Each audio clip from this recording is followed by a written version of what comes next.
more about this force. You are somebody who practices Vipassana. Does that help you get closer to the force? Is that where you get closer to the force? I practice Vipassana meditation to see reality more clearly, to be able to see what is reality, what is really happening right here, right now. I'm not doing it as any kind of religious exercise to get in touch with this force or that force, with this story or that story. It's really, for me, then, the least dogmatic thing I ever encountered in life is Vipassana meditation. It just tells you, just observe what is really happening right now as it is, without trying to impose any story on it, without trying to change it in any way.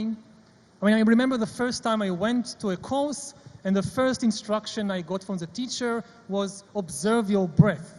Not observe God, not observe the soul, just observe your breath coming in and out of your nostrils, and just accept the breath, whatever it is. If it is strong, if it's weak, if it comes from this nostril or that nostril, it doesn't matter. Just observe the reality as it is. And what amazed me was that I couldn't do it for more than 10 seconds. Immediately the mind ran away to some story, some fantasy, some memory. If I can't observe the reality of my own breath for 10 seconds, how can I hope to observe the reality of the global political system or of the global economic system? So that's exactly the question. I try to do both. I've been practicing for 18 years now. Wow. And it's been very helpful. I don't think more than 10 seconds now. More than 10 seconds, I try. How Sometimes I succeed. This year I went to a 60 days course here in India. 60 days? 60 days. I didn't stay focused for 60 days, of course. The mind keeps running away, but keep trying. And I don't think I could have written any of my books without the help of the focus and the discipline and the clarity that this kind of meditation gives. So when you're deep in meditation, I'm dying to ask this question, and we have quite a lot of people from Bollywood here today, so they've obviously seen some of these films. Does everything start looking like in algorithms and codes, like in Matrix? No. When he evolves. You have a pain in the stomach and your knee hurts, then the mind runs away to some memory that, I should have said this, I should have said that. And this is how you get to know yourself. I think many people make a mistake about meditation, that they think meditation is a tool to get all kinds of special experiences. Mm-hmm. Like I go to an amusement park, and this is another kind of amusement park. I'll use meditation to have all kinds of special experiences.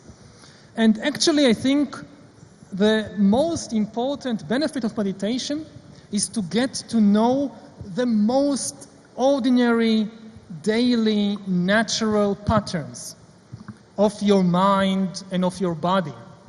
To get to know your anger, your pain, your joy, your boredom, because this is what you have to deal with in life.